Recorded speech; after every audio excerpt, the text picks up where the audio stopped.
Let's see if we got a green screen today. We do.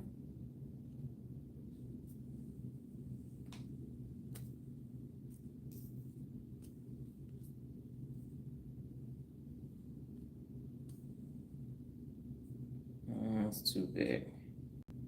Okay, we can see enough of it. Got it. All right. Got to get the sizing right on that.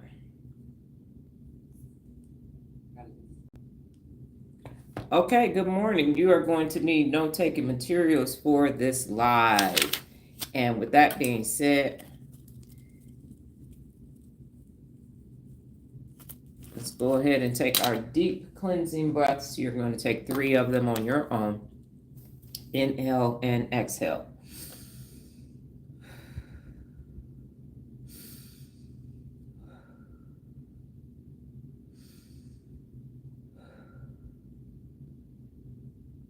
Good morning. I am Dr. Donna Louise Thomas-Rodgers.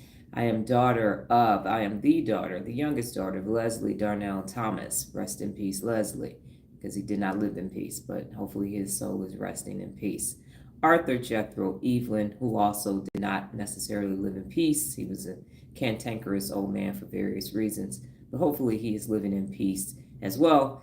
And then Levi Thomas, my great-grandfather, whom I never had the pleasure of meeting, but I am here today because of them. That is my lineage. Today we are talking about eliminate distractions. Good morning, Lola. Eliminate distractions. It's number 6 in the principle of real leadership, if you're going in order, chronological order, in my book, Real Leaders Wear Pink. Good morning, Regina. And today we are going to be talking about the benefits of the brain, the different parts that you can see that we use the different regions, why it's necessary for us to use those, and then a daily routine that you can actually use throughout your day in order for you to eliminate distractions. So how did we get here? Well, I was born May 10th, 1973 at 10:57 p.m. on a Thursday night in Hutzel Hospital. And then the rest, they say, is history. But how we came to this portion, this season of my life, is because 598 days ago, I decided to go live, and I've been live ever since. And this is an evolutionary path. One thing that I would like to say is that 15 years ago today was my last official day working at Frito-Lay, because I had my exit interview on June 25th, 2010. So how we got here is because I walked away from a corporate job that was still in my soul, my mind, my life, and my time. And so I had to depart Frito-Lay and take a Hugh Normic, galaxy-spheric, quantum leap, paradigm shift, leap of faith. And that's how we ended up here today. My book was already written and I was already Dr. Donna. And so now it's been thousands of days journey, and we're definitely more than a fortnight. And so we are here eliminating distractions from our life through neurogenesis, which is these nice little 86 billion neurons that you have. And these neurons make connections and they create synaptic connections. And from there, it's neuroplasticity, or these are neural pathways for you to have skills and behaviors and your actions that you take on the daily basis. And you use all of that to combine it with the 74 principles of real leadership and the theory of personal accountability, and you land at neuropability, which is where we are currently. If you were on a map and said, where are you in the land of real leaders? Boom, you are at neuropability. And neuropability is using all of those 74 principles of real leadership to create unlimited neural pathways for you to learn how to hold yourself personally accountable and achieve your best every day. Now, how is that possible? You're using your working memory, which is located in the executive function of your prefrontal cortex. And the working memory, while it is temporary, it is working all day long. It is working dozens, if not hundreds of times per hour, all of your awake hours throughout your entire life. Or it is not working. And that's why you may be experiencing problems. And so, because of that, we are here and we are in the show me phase of the principles of real leadership, where it is my objective as your educator to educate you on what regions of the brain you're using to connect it to the principle of real leadership So, as the CEO of your own command center, your brain, your amazing brain, you have the ability to achieve your best, independent, irregardless of what any other unaccountable, non using their brain person has said to you. Because over here, we use the whole brain. In the land of Loserville, in the land of the unaccountables, they are led by their small, little, teeny tiny amygdala, which keeps them in a hijacked state, and they are always emotional for some reason, doing emotional things, and that's why their world doesn't make sense. Have no fear, real leadership is here, and everybody can become a real leader because everybody has a brain. So the supply is unlimited over here. You can create unlimited neural pathways so that you too can be a bad mofo. All right, so today, what regions of the brain are we using to eliminate distractions? Eliminating distractions involves multiple regions of the brain working together. They work together, okay? So all of them work together for all of the principles of real leadership. And primarily with my favorite part of the brain, the executive function systems and the intentional control network. I personally love the executive function because that is where the magic happens most of the time, because again, that's where your working memory is located. So what is the first region of the brain that you use to eliminate distractions? Regina, I'm glad you asked.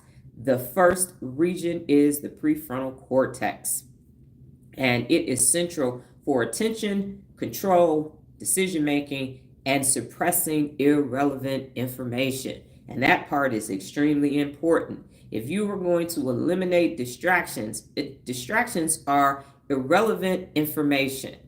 Irrelevant information. If you scroll long enough on social media, you're going to get some irrelevant information. If you watch the news, you're going to get some irrelevant information. If you talk to unaccountable people for any amount of time, you're going to get some irrelevant information. And eliminating distractions means that's irrelevant. That doesn't apply to me. I'm not listening to that shit. I'm going to move on. So it's saying, nope, doesn't apply to me. You got to ask yourself, does this apply to me? No, it doesn't. Then it's irrelevant. Doesn't apply to me, so I'm out. I'm going to keep going back to doing what I'm doing. This is a distraction. Number 2 is the ACC, the anterior cingulate cortex. And this monitors conflicting information, and it helps redirect focus away from distractions. That has nothing to do with me. I am perimenopausal and I have my tubes tied. So when people start talking about birth control, that don't have nothing to do with me. Here are the new birth control methods. Ain't got shit to do with me. I am not their targeted audience. Eggs been dried up. They fossilized. So they are not talking to me. If someone starts talking about the new shampoo to create longer, fully bodied hair and moisture, they're not talking to me because I got alopecia. So if it's a recall on the product, whatever it is, not talking to me, it's real. I don't say, oh my God, what am I going to do? The Jergen shampoo is that? No. Okay, I wash my head with my shower gel. Keep it moving. Throw some shea butter on there. I'm done. So that doesn't apply to me. So I don't have to be distracted by that. Number 3 is the parietal cortex. And this involves shifting and maintaining visual and spatial attention. So I am talking about this. So I'm going to stay focused on this. I am in this area. I'm going to stay focused on this area. And I will not allow things to distract me. Number 4 is the thalamus. And I think we've just introduced the thalamus. We may have talked about it one more time. But the thalamus acts as a sensory filter, regulating which sensory information reaches higher processing centers. And now, here is what I would like to say. The thalamus works with 4 out of your 5 senses. Now, the sense that gets to bypass the thalamus is, wait for it, the sense of smell. It goes right past it, all logic, all read. They can't process it at all. That's why when you walk in the mall and you smell Michael Kors, or you smell the cookies or the food court or the pretzels, that's why when you go in the grocery store, the bakery section is right at the front, because now you're hungry. Now you want to go shopping. Now you want to be, and if people use lavender and all of that, because it bypasses every other sense. It doesn't go to the prefrontal cortex to say, does this make sense? You're just at the bakery like, yeah, can I have a dozen cookies? Yeah, can I have? And you don't know how you got over here. You're just eating and going through the grocery store. That's why my mother said, don't ever go to the grocery store hungry, because you're going to buy everything you get a taste for, and then you ain't going to have nothing that you need at all. So the thalamus protects you from the four, but that fifth one, it goes right past that. No logic, no reason. You smell it. Wow. Or you smell it and go, ooh, I don't want to be in here. I got to go. All right. So the next one is number 5. It is the basal ganglia. And that's where we have all of our amazing good habits and our bad habits as well. And so it supports habit formation, and it helps filter out automatic distractions. It helps filter it out. I actually have a video that I recorded for my subscriptions, which is launching tomorrow. And I show people my Explore page on Instagram, because I have trained my Explore page. And what you will see is that even with me training my Explore page for all of the brain health things, there is this thing called payola.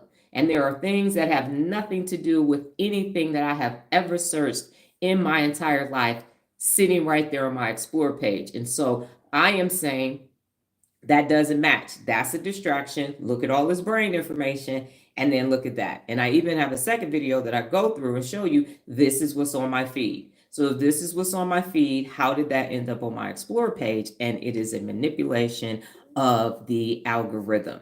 So that's what's happening. So I know, nope, that's a distraction. I go on TikTok, I go straight to my following. I'm not following anybody. So my content goes, whatever I'm doing goes straight to my own content. And it's unfortunate that you have to do that. But when you have people, unaccountable people, trying to cheat the system and manipulate the system to make something look like it's not, that's a distraction for you. So you have to work around that. Number 6 is the hippocampus.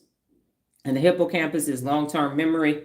As we can see, it's right there. It's where your long-term memory is. And so it supports memory processes that help contextualize what is important versus what is a distraction. So I said, I'm going to use my Instagram Explore page again and show you that when it's the brain, it's the brain. The distractions are all of the payola that's sitting in the middle of it. And it's so not by, there are polar opposites. Like, what the hell is that doing with that? It doesn't match. You can't say, well, I can see how maybe they, no, absolutely not. You cannot see the distinction. So the summary of how the brain eliminates distractions. Number 1, the prefrontal cortex acts like a CEO. And we've said this before, that the executive function of the brain is the CEO of the brain. And so what happens is it prioritizes tasks, and it inhibits irrelevant thoughts and maintains goal focus. So it's like, that's not important. That's not what we're working on. Do not go get distracted by that. Move that out of the way. Number 2 is the ACC, the anterior cingulate cortex, and it detects when distractions arises and signals the PFC to focus. Like, that's a distraction. Focus on what you're doing. Number 3 is the parietal cortex, and it maintains attention, and it spotlights attentional and spotlights, and it helps shift attention away from distractions. We are not working on that. And it's amazing how in my primary, I have a retreat that's off of it. And so I can see my bed and my dresser right now. Now, people have told me, wow, there is no way that I can have my office and my bedroom and get work done. I will be extremely unproductive. And it doesn't bother me at all. If I'm doing work, I have no desire to go lie in my bed and say, fuck this, I'm about to take a nap, because I take naps intentionally. And so it doesn't impact my ability to be productive at all. It is not a distraction for me, but it could be for others. But it shifts and lets you know this is a distraction, this is not a distraction. Number 4 is the thalamus. And so again, it filters the sensory input, limiting unnecessary stimuli from overwhelming the brain. So the thalamus says no. See, hear, touch, taste, and you have to smell. So everything else is like, that's no, stop. Okay, you can do this, don't do that. Number 5 is the basal ganglia. Again, it supports routines and automatic filtering, reducing mental clutter. So it says, I need to wake up at 3 o'clock in the morning. Here's what I do. And I don't get distracted by things that are not part of my morning routine. And then finally, number 6 is the hippocampus. It reminds you what's important, reinforcing memory-driven attention. Okay, so it reminds you what's important, reinforcing memory-driven attention. So what questions do you have about the 6 brain regions that you use? I see what you said, Regina. That the 6 regions that you use for your brain in order for you to be able to eliminate distractions. And if it was clear, you can say clear, and that's cool.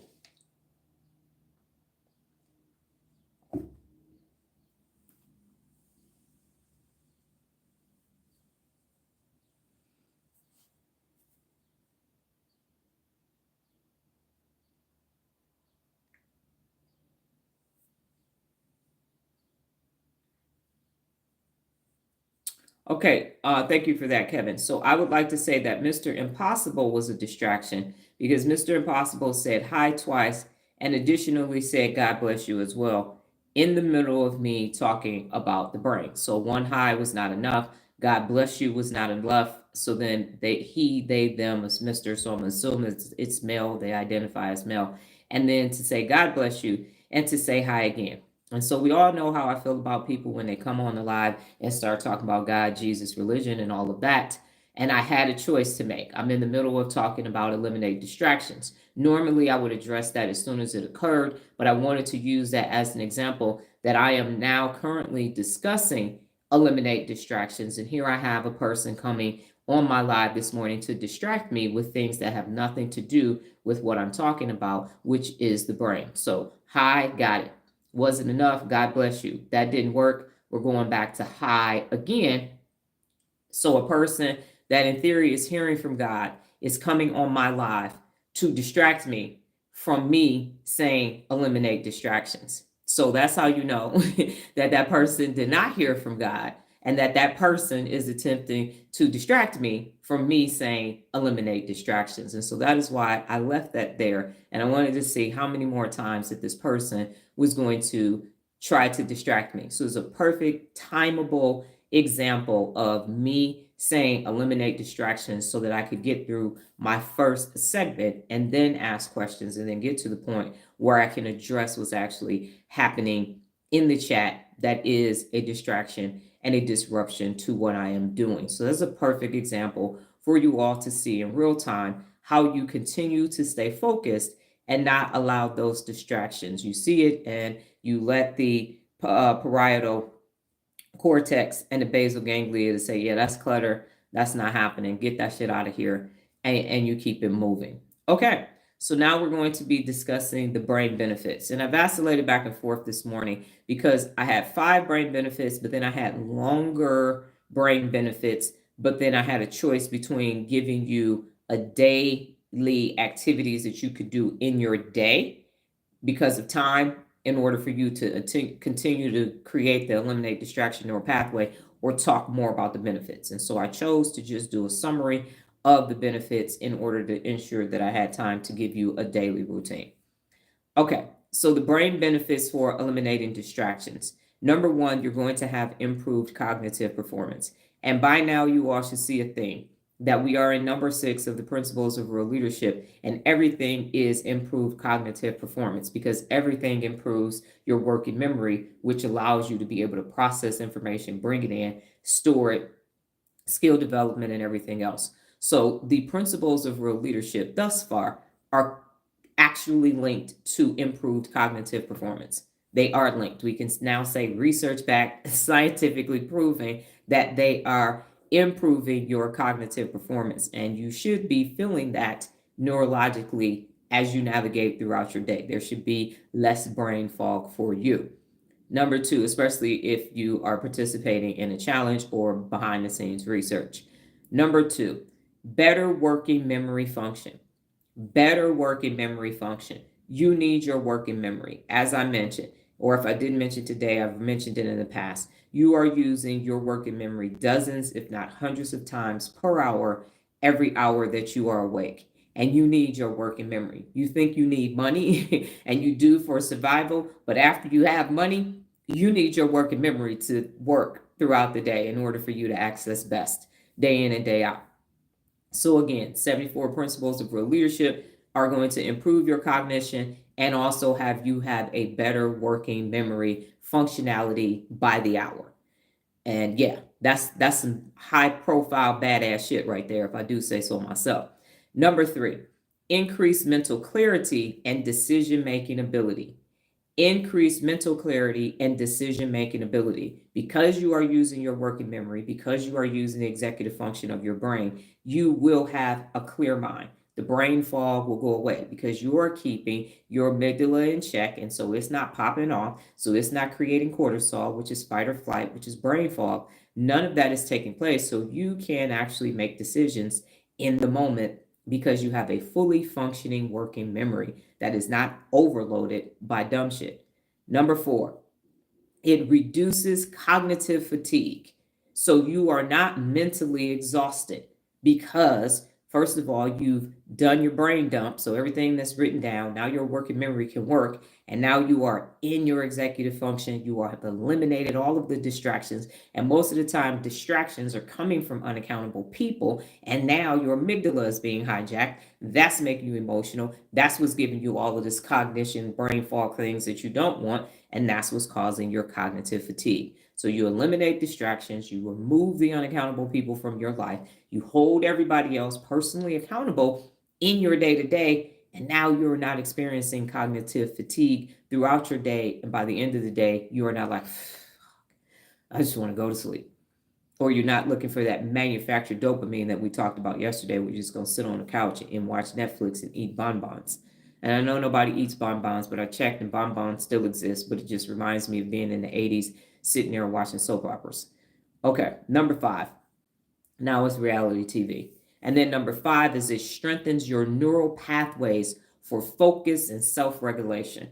So, for focus and self regulation, those neural pathways are going to be strengthened when you eliminate distractions. So, in summary, the brain benefits of eliminating distractions. Number 1, improved cognitive performance. Number 2, better working memory function. Number 3, increased mental clarity and decision making ability. Number 4, reduced cognitive fatigue. And number 5 is strengthened neural pathways for focus and self regulation. What questions do you have, if any, for the brain benefits for eliminating distractions?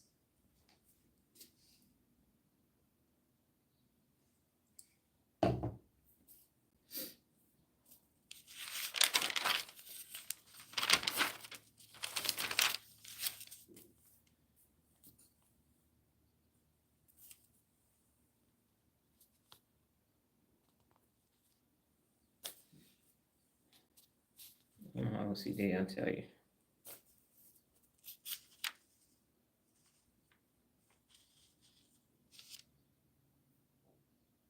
And again, if you don't have questions, you can say no questions. It's clear, and we can move on.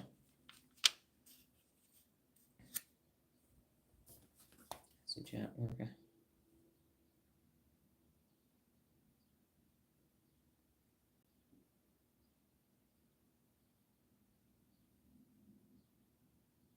Okay.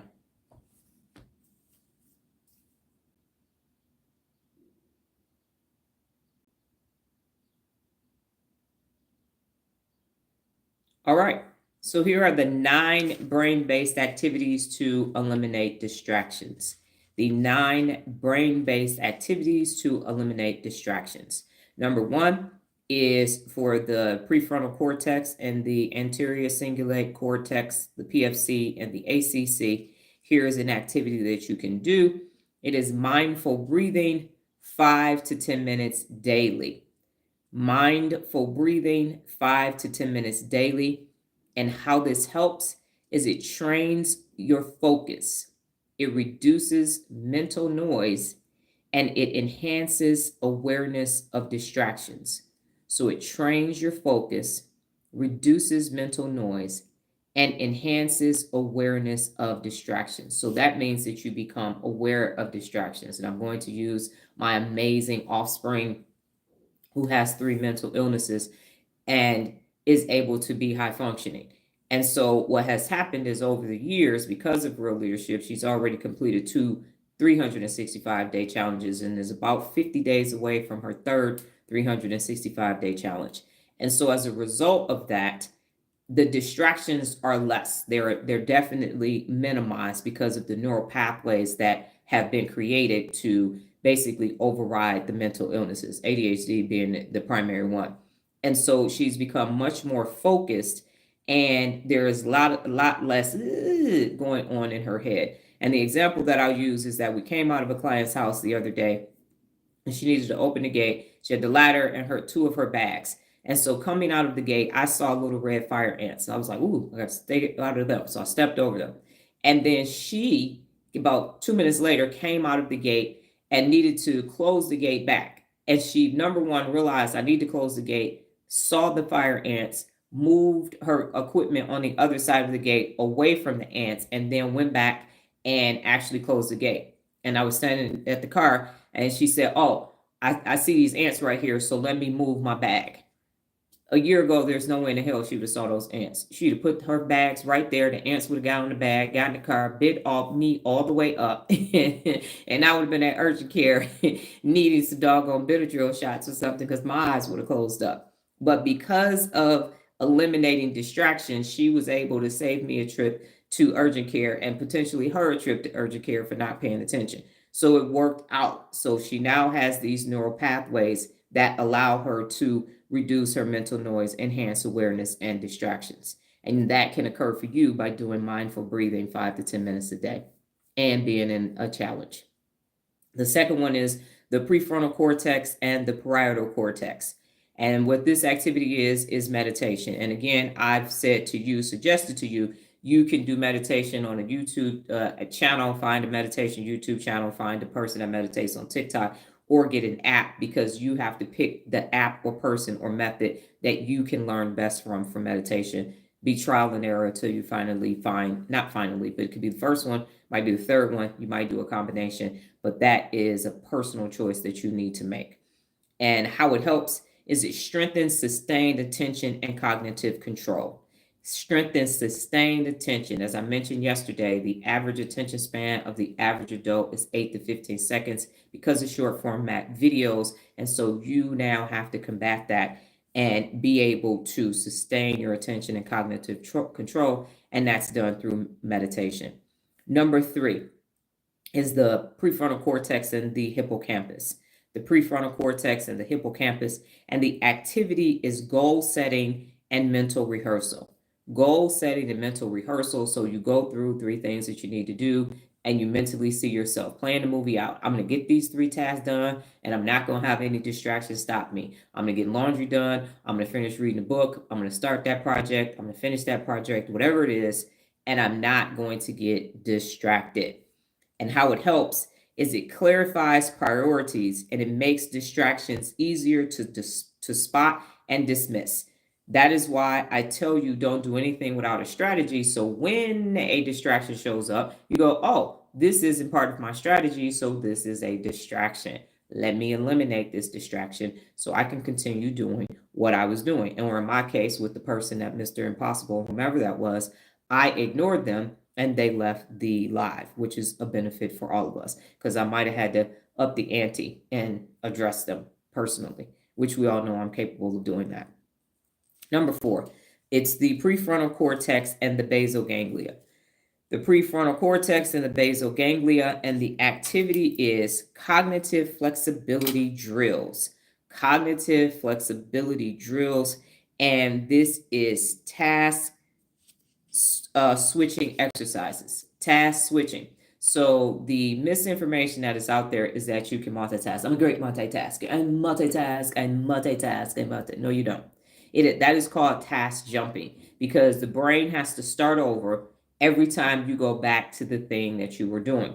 So instead, do task switching exercises. And it builds your ability to shift your focus intentionally and avoid being stuck on distractions. So it's saying, I'm going to do this for 10 minutes, then I'm going to do this for 10 minutes. Then I'm going to do this for 10 minutes, then I'm going to do this for 10 minutes. Not, I'm about to do all of this at the same time. So you do one thing for 3 minutes, stop that in the middle, halfway, go start the next thing. You a third of the way done on this, you a fifth of the way. That's what people think multitasking is, and that's not. That's task jumping. That's why when you get back, you can't remember where you were. So for example, if I'm reading and my offspring starts to talk to me, I'll say, wait a minute, let me finish this page, let me finish this paragraph, put a little dot, because if it's not part of my instantaneous, well, my reading for the day at a stopping point, then I have to mark it, because that's not at a logical stopping point if I'm at the end of a page or middle of a page, but I'm in between reading my 5 to 10, 20, 30 pages.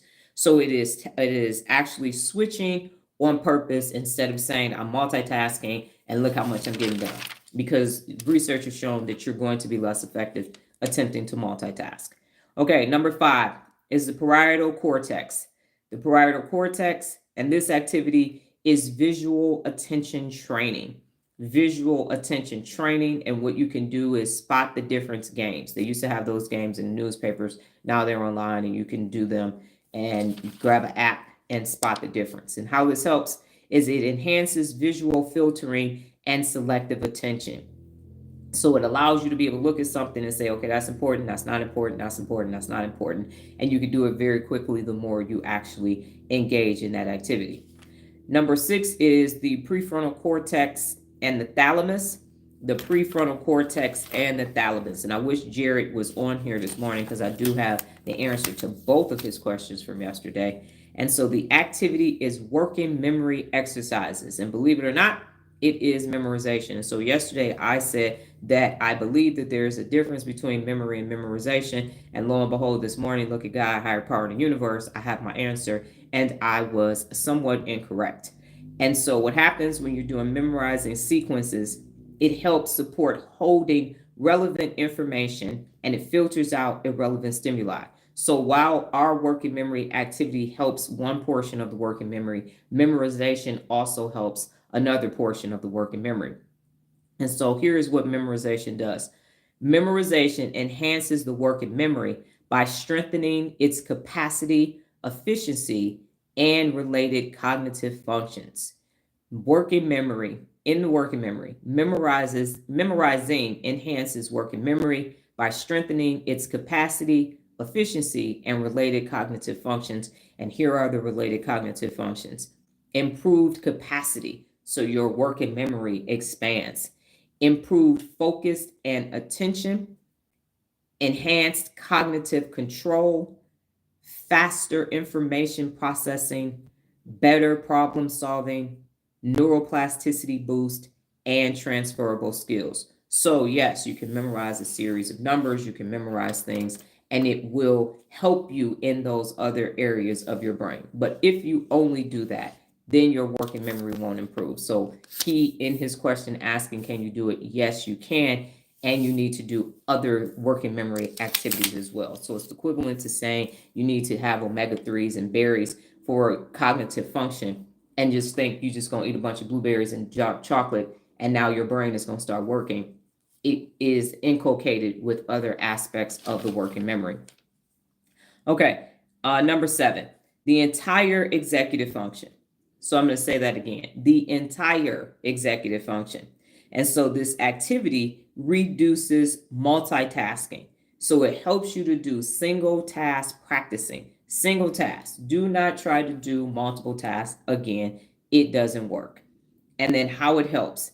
It builds cognitive endurance and sharpens attention control. I am focused on reading for 30 minutes. So I am not going to read for 30 minutes, cook dinner, wash clothes, wash the car, take a nap, massage my feet, paint my nails, and brush out my wigs. No, I am going to read for 30 minutes and stay focused on that, and it builds up your endurance. And so the more endurance you have for eliminating distractions, when you have someone attempt to infiltrate your life with some piffleness, you can continue to move forward and do what you need to do and disregard anything that that person is trying to do. Number 8 is the prefrontal cortex, the basal ganglia, and the hippocampus. The prefrontal cortex, the basal ganglia, and the hippocampus. And here's the activities. Physical exercise. Physical exercise. Sitting is the new smoking. That's why they have standing desks. People even have treadmills at their standing desk so that they can walk and work at the same time. And that is necessary. So you need to be doing aerobic activity for your distraction ability. So the more physically fit you are, it actually increases your neuroplasticity and it improves your overall cognitive control. So by exercising, you are improving your cognition and your ability to create neuroplasticity and strengthen those neural pathways. And then number 9 is the thalamus and the prefrontal cortex. The thalamus and the prefrontal cortex. And so the activities that you're going to engage in are sensory filtering games. So focusing only on one sound if you are in a noisy environment. And remember, the thalamus is for all the senses except for smell.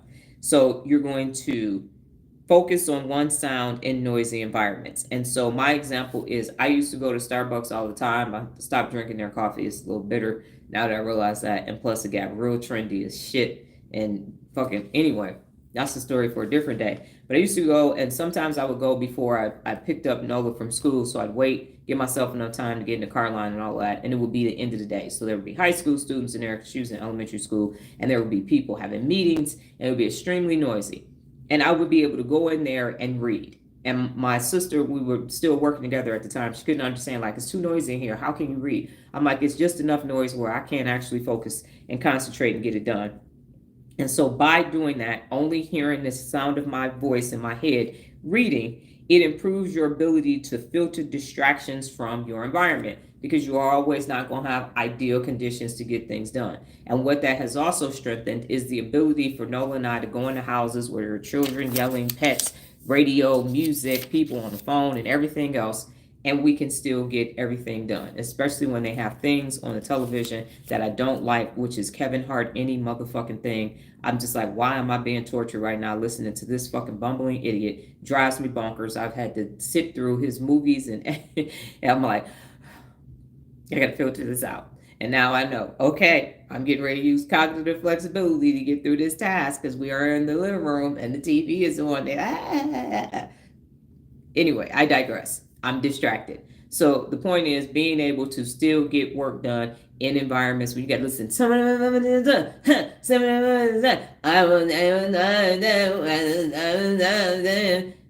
That music of today drive me bonkers. But here's your couch. We got to go. Okay. So once again, the 9 that are benefiting, the 9 brain-based activities to eliminate distractions is the prefrontal cortex and the ACC, and you're going to be doing mindful breathing. Number 2, prefrontal cortex and the parietal cortex.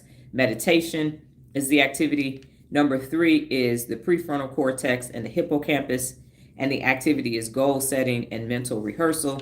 Number 4 is the prefrontal cortex and the basal ganglia. The activity is cognitive flexibility drills where you're going to do purposeful task switching. Number 5 is the parietal cortex. The activity is visual attention training. So you're going to do spot the difference games. Number 6 is the prefrontal cortex and the thalamus, working memory, doing memorization activities, as that also enhances your working memory. Number 7, the entire executive function of your brain. And the activity is to reduce multitasking. You're going to be singularly task focused. Number 8 is the PFC, the basal ganglia and the hippocampus. And that's physical activity will be what you're doing. Exercise, aerobic exercise is what needs to be done. And then number 7 is thalamus and prefrontal cortex. And it is activities where you are sensory filtering. And so for me, it was sitting in Starbucks in the busy times and being able to read. Now, here are some bonus tips. So number 1 is you use time-focused sessions, and we talked about this yesterday, the Pomodoro technique, where you do something for anywhere from 10 to 25 minutes, and then you stop for 5 to 10 minutes, and then you go back and do it again. Number 2 is practice saying no, one of my favorite words in English and Spanish, to non-essential tasks. No, I'm not coming to your event. No, you cannot have my phone number. I'm not going to talk on the phone. And I would just like to say, I know I have gained 17 hours a day back by no longer talking on the phone. And I know there are only 24 hours a day, and I'm awake for about 17 to 18 of them, but not talking on the telephone anymore. I promise you, I have gotten 1 to 4 hours back a day since I stopped letting people have my telephone number. It has been the most beautiful thing. Talk about a distraction that I no longer have. Again, my phone rings, someone is coming to the house to do some work. I'm at an appointment, or Noah's gone and she's calling me, or it's a medical appointment. That's it. Talking about veteran shit now. Other than that, to the VA. That's it. I'm not on the phone, and it's a beautiful thing.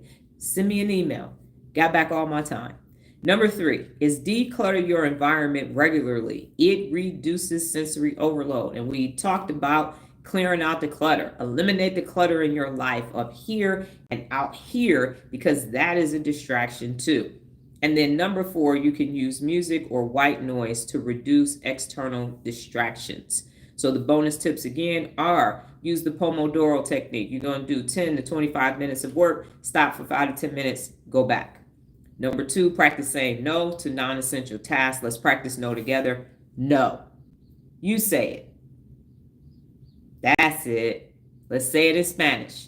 No. Good job. All right. Declutter your environment regularly. It reduces sensory overload. And number 4, use music or white noise to reduce external distractions. And what questions do you have about the 9 brain-based activities to eliminate distractions?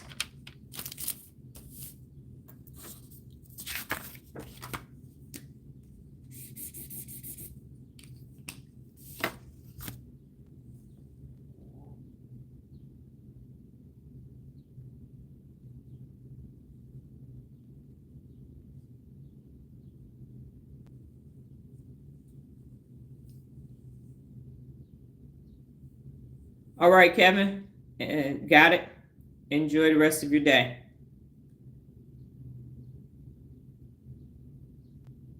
Okay. So the brain-based daily routine distractions for control. I thought my tablet was doing something. Got it. All right. Brain-based daily routine for distraction control. And here we have it. Designed to activate and strengthen the brain regions responsible for filtering distractions and maintaining your focus. That is what it is designed to do. So we're just going to go through morning through the evening time frame. So number 1 is mindful breathing. Mindful breathing. So for 5 minutes, this is what you're going to do. It activates the prefrontal cortex and the ACC. And this is how. So you're going to sit quietly, breathe deeply, and focus only on your breath. If your mind wanders, gently bring it back. So you're going to sit quietly, breathe deeply, focus only on your breath. And if your mind wanders, gently bring it back. And this again is in the morning at the start of your day. Number 2 is goal setting and mental rehearsal. Goal setting and mental rehearsal, and it is going to last for 3 to 5 minutes. And what it activates is your prefrontal cortex and your hippocampus. And the how. So you're going to visualize your top 3 tasks for the day.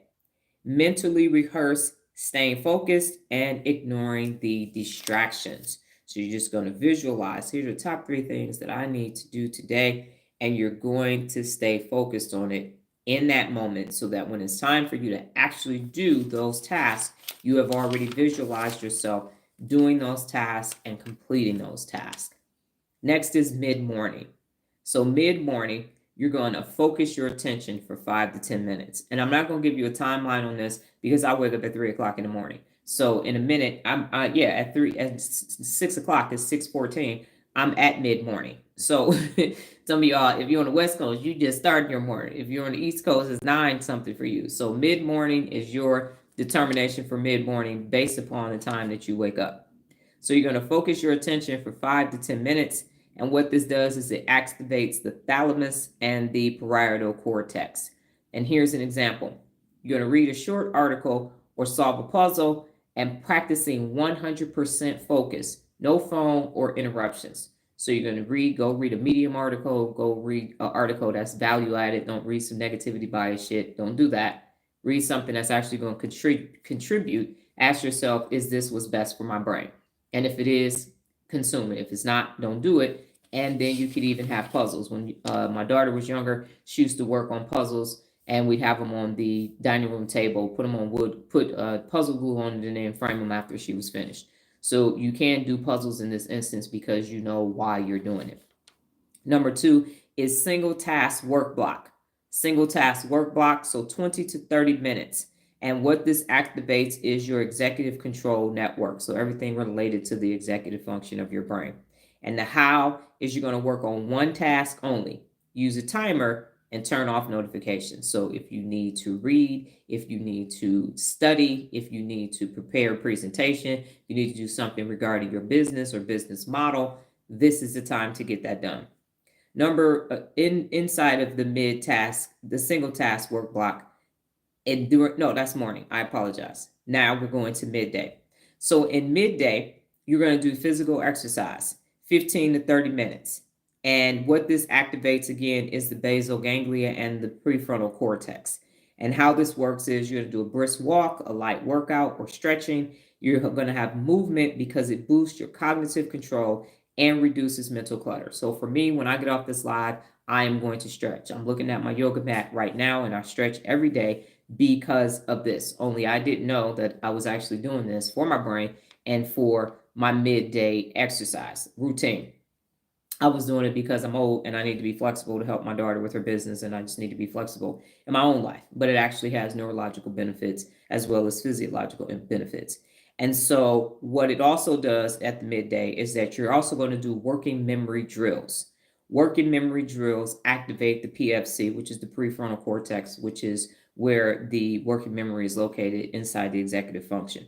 So examples, you're going to memorize a short sequence of numbers, words, or patterns and recall them in order. So again, A, B, C, D, E, F, G, H, I, J, K, L, M, N, O, P, but we all know that. So do something different. And you're going to memorize a list of numbers. You can have telephone numbers. Go look in your phone to pick 2 to 4 people and memorize their telephone number so that it becomes part of your head. That would actually be great, because then if you needed to call somebody, you would know.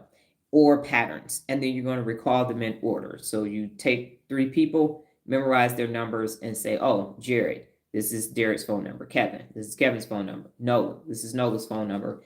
And then you can do that. And that will allow you to memorize everybody's number in your whole doggone phone. Unless you got thousands of numbers, then you're going to be busy. All right. And then in the afternoon, you're going to have visual attention training. And this is 5 minutes. And so what this does is it visual attention training, and it activates the parietal cortex. And so the example is spot the difference. As I mentioned earlier, you're going to spot the difference in a game that focuses on details in your environment. And I'm going to go to the next. Let me finish this one first. So the second portion in the afternoon is distractions, force work sprint. So you're going to do a work sprint, and basically for 20 to 30 minutes. And what this does is this activates the entire attention network. So what you're going to do is silent devices, set a task, and stay immersed in that task for 20 to 30 minutes. So you're going to say, nope, I'm distraction free this afternoon. That's it. Don't bother me for 20 to 30 minutes. I got to get this done.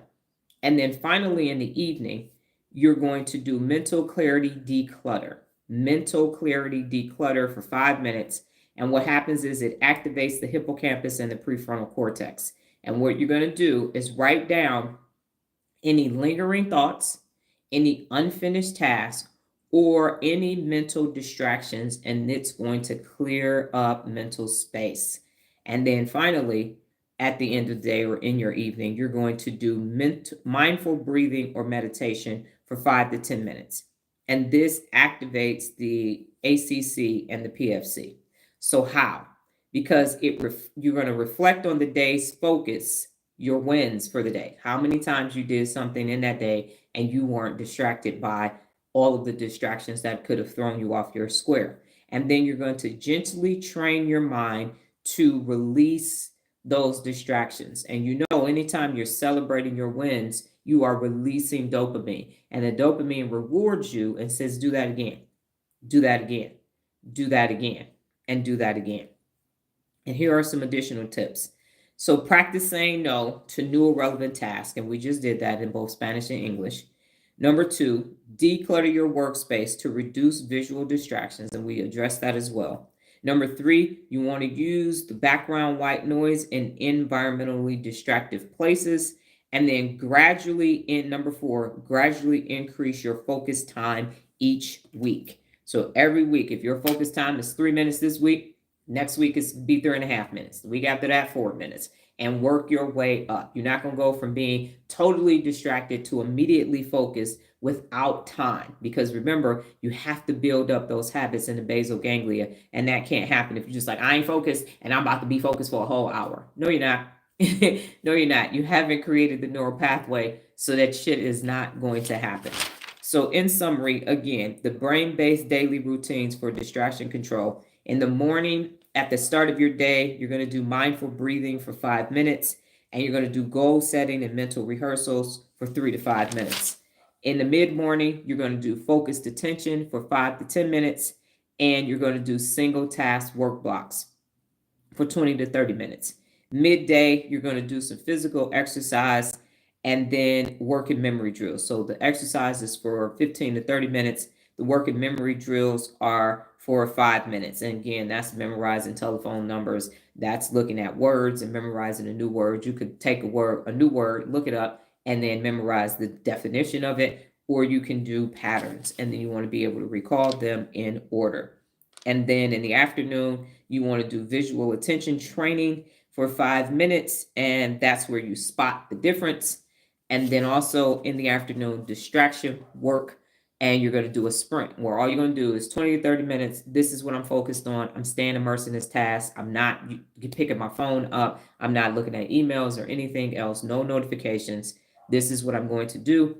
And then in the evening, the mental clarity declutter, you're just going to write down what got done today and unfinished tasks, you're going to write down lingering thoughts. So unfinished tasks, mental distractions, and then it's going to clear up your mental space where then you can go and end your day with mindful breathing, and you're going to focus on what you actually did that did get done and you weren't distracted by it. And then this is going to gently train your mind to release distractions.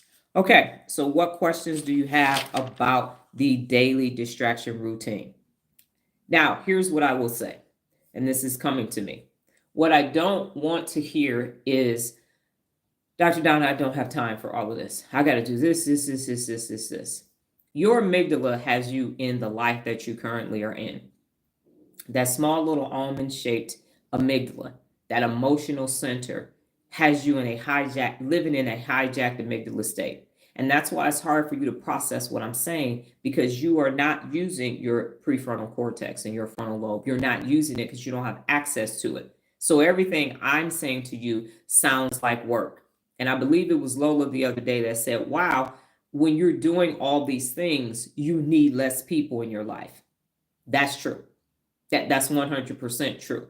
And so if you have a life that's cluttered with a bunch of people and you can't process what I'm saying, you actually need to do what I'm saying more than other people who are already engaged in challenges and everything else, because you are not accessing your best. You are stressed the hell out and you have to get unstressed. And so in order to do that, you're going to experience cognitive overload initially, and then you will start to get the reduction of cortisol in your frontal lobe. And what I'm saying is going to make perfect sense. Currently, it sounds like I don't have time for that. You can't afford not to do what I'm saying, because your life is not going to change. Going on vacation and coming back is not going to change it. Dating someone different is not going to change it. The only thing that is going to change your life is you. And the only thing that's going to change it is to create new neural pathways that your basal ganglia enacts day in and day out. You have to be intentional. You have to be on purpose with this. And it doesn't happen in your hijacked amygdala state. You will fight, flight, freeze, or appease. You will seek comfort every day, and you will never access your best. It is impossible to do because you need to train your brain. Your brain is hardwired for negativity bias, and so it is going to do the most simplest, convenient, comfortable thing that it possibly can just for daily relief.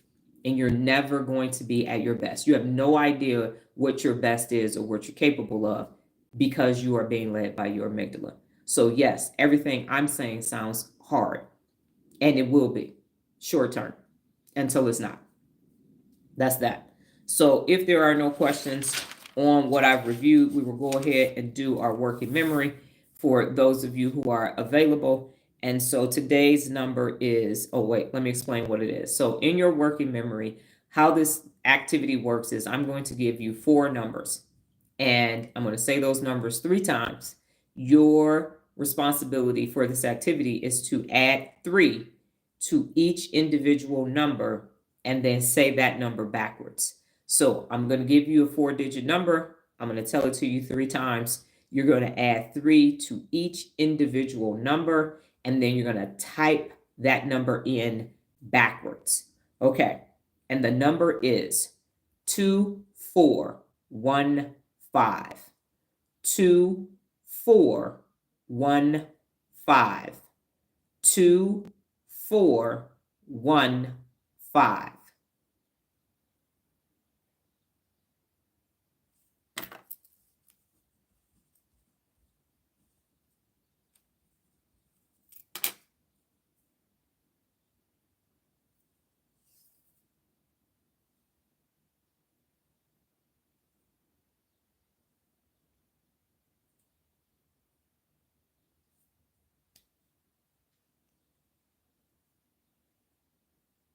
And the number again is 2415. 2415.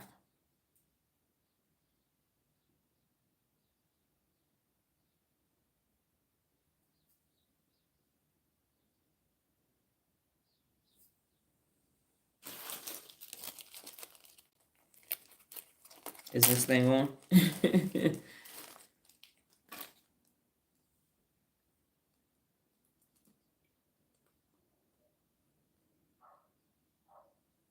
2415.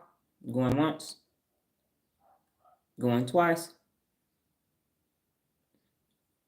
Okay. So the number was 8475. 8475. 8475. Okay. And the last 2 questions for today are, what did you learn today? And what did you learn about yourself? What did you learn today? And what did you learn about yourself? And what I learned today is that memorization does help the working memory. And I also learned about left-handed people that was hoping that Jared would be here this morning to give him that information. But left-handed people, because of how they have to do everything, because the majority of the world is right-handed, their corpus callosum, that's the material between that connects the left hemisphere or separates the left hemisphere from the right hemisphere, theirs is bigger, and it because they have to go back and forth, it allows them to be more balanced and more creative because of how it works. And then they do better with neuroplasticity because all day long they have to change the way they do everything because the world is right-handed. It doesn't mean that they're smarter on average because the things that they can't do because they're left-handed balances back out, but those are 2 areas that they actually benefit in. Okay. So no one has learned anything today or about themselves or are not available. All right, cool.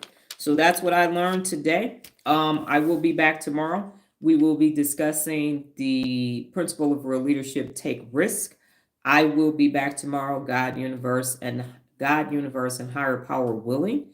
I will be here, same time, same place, safe space, different brain t-shirt. You all go off and have a brain-tastic day. Take care. Adios.